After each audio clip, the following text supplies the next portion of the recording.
One of the things that you're going to hear me say a lot in the videos, the boring parts that most people don't like to hear, is that you have to understand yourself, know yourself, and, or as it's said many ways, it's know thyself. And unfortunately, that's an endeavor that most of us don't want to do, but that's a very critical part of finding consistency. It's very hard for young men to encounter this, and they resist it. They want to hold the opportunity to blame someone else or something else as the outward interference to them succeeding, not them just simply not doing what's required or expected. And there's no shortcuts, and I don't sugarcoat it at all. And unfortunately, that turns off a lot of people because they want it right now, real quick and short to the point. And they discover, chasing other approaches or shorter methods that promise, profitability. They can't do it. They might have flash in the pan one hit wonders here and there, but that's not consistency. And my aim as a mentor is to teach you how to find your consistency, not mimic mine or try to keep up with other people on social media, but you're trying to find your own lane and stay in it. So the way you do that is understanding and determining, very painfully for most people, what your personal weaknesses are. And that's an ugly area in everyone's life that we want to try to pretend doesn't exist, because every one of us have a weakness. Every single one of us has a frailty, something that brings a reason for ruin. And I mentioned I don't know if it was two spaces ago, where I covered, like, for young men, if their personal relationships are always plagued with, drama and such, your trading's going to be very bad, because you're not being responsible in your relationship, and you're going to bring those same character flaws into a method of making money that requires discipline. You have to be like a machine. Like, you have to be so objective about what it is you're doing and understanding where you will mess up, what makes it or what invites recklessness in you. And as a young man, I didn't want to identify on any of those things initially, when I had many reasons to have that. Failed marriage, you know, troubled upbringing, parents that didn't want have anything to do with me. And I used all those things as a chip on my shoulder. And I wanted to have an instant gratification in the marketplace to replace that pain. And it doesn't work that way. And unfortunately, a lot of the sugar-coated shit that you see in this industry kind of caters to that. Hey, buy my course, buy my shit. I'll teach you how to trade in 2 months or 3 months, and you'll be able to, make a lot of money and be part of the 1% crowd. And you find that that's not true, because they themselves haven't even mastered themselves, the teachers, the educators.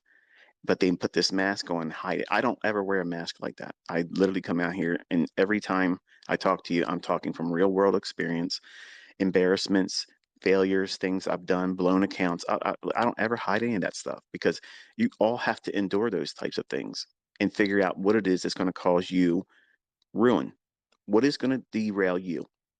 And before you can ever find winning consistency in your trades, you have to identify those character flaws. Many of you might be using alcohol. Many of you might be doing drugs, recreational or whatever you want to call it. That's going to have an impediment in your ability to be consistent, because you're changing the state of your focus, your lucidness. You're not going to be at optimal levels if you're doing things like that. And if you do drink excessively, you should not be in front of your computers. You shouldn't be doing anything like that. And you shouldn't be inviting, let me say it clear, because I don't think I said it clear enough. You should not be inviting substance abuse into your trading. And I have students that have wrestled with that, and they tried to ignore it, and they hid it from me when they were telling me they were having problems with finding consistency, and saying, I can see it after the fact, but it frustrates me. I can't do it then. And come to find out, they have been wrestling with alcoholism. And you can't ignore it. Like, that's a big elephant in the room. And maybe that doesn't fit you or your problem. And All of us have a problem. All of us have a kink in our armor that it may not be a big deal to anyone on the outside, but for us that have to deal with it, it's like a rock in your shoe. You can't run the fastest. You can't stand on good footing because it hurts. It's painful. And it's a distraction from whatever you're doing.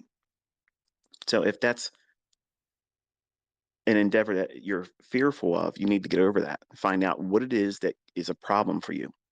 It may be codependency.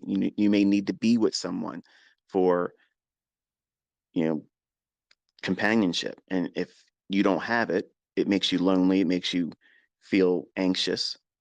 And it's going to do what? It's going to cause you to do things in the marketplace to replace that, replacing those negative experiences, that fearful stuff. And unfortunately, there's not enough said about this in the trading space because, again, like I said many times before, it forces the viewer or reader, if it's a book, to take a personal assessment on themselves. And they're not going to like what they find. When you take personal inventory and you have to do an evaluation on yourself, where am I a problem? Where do I keep making problems for myself? Where do I invite drama? Where do I cause recklessness in decision making? Where am I impulsive? That type of thing. For the ladies, and I'm not trying to just beat up on the guys here, I know my wife is an impulsive buyer. Like if I give her a credit card and she goes out to the store with a list of things, I say, okay, go get this and don't get anything else.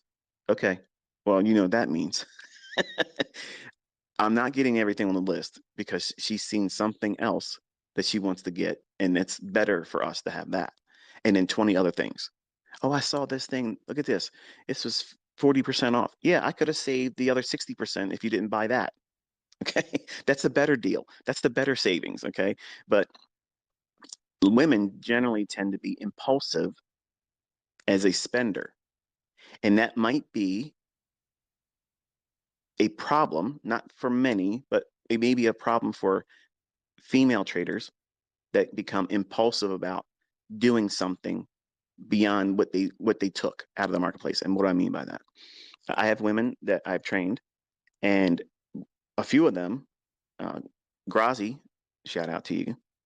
She's in our private mentorship, and I hate saying that. I wish I could have just paused myself there because when I do this, it seems I got a tweet the other day. You're teasing us about your private mentorship, and then you say nobody can join. But I'm trying to wind that down.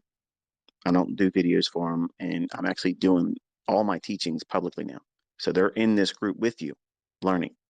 So, but Grazi, she's in our forum, and she's just a dynamo. Like I'm very proud of her. And what I'm about to say is not directed to her.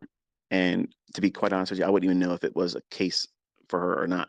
I just know that she does very well, and she makes it public in our forum. She walks the walk, and no bragging, very, very consistent, and just I'm just very, very proud as a mentor. And she's doing it with real money. So there you go. And all the other students love her too. So she's an Aussie, if I'm not mistaken. So shout out to the blokes down there that you got one from your homeland that's killing it in my mentorship, and she's a lady. But I have other ladies in my mentorship that get upset that they find a trade, they get something out of it, they profit, and then they beat themselves up by getting out too early because they second guessed it, and they become impulsive about going right back in one more time, and then being scared of the normal little retracement that may be just simply a return to a small little fair value gap on a lower time frame that they're not even aware of because they're regretting getting out early. And this might be something that some of you men are actually encountering too, and finding yourself being impulsive. Like, I want to get that too. This was enough, and it doesn't make a difference that you bailed out. If you have to grow into understanding how to hold on to positions, and you're not going to do it right from the first trade. No one learns how to hold a trade to full target by being able to do it the first time. Like it doesn't. That's like knowing it already, right?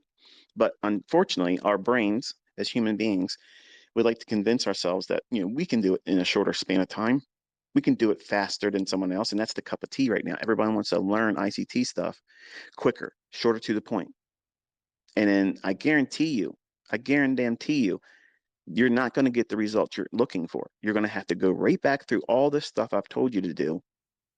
And that's where your consistency is going to be found and derived from.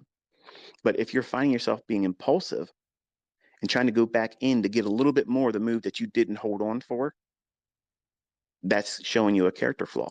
You're being impulsive. You're not being content with enough.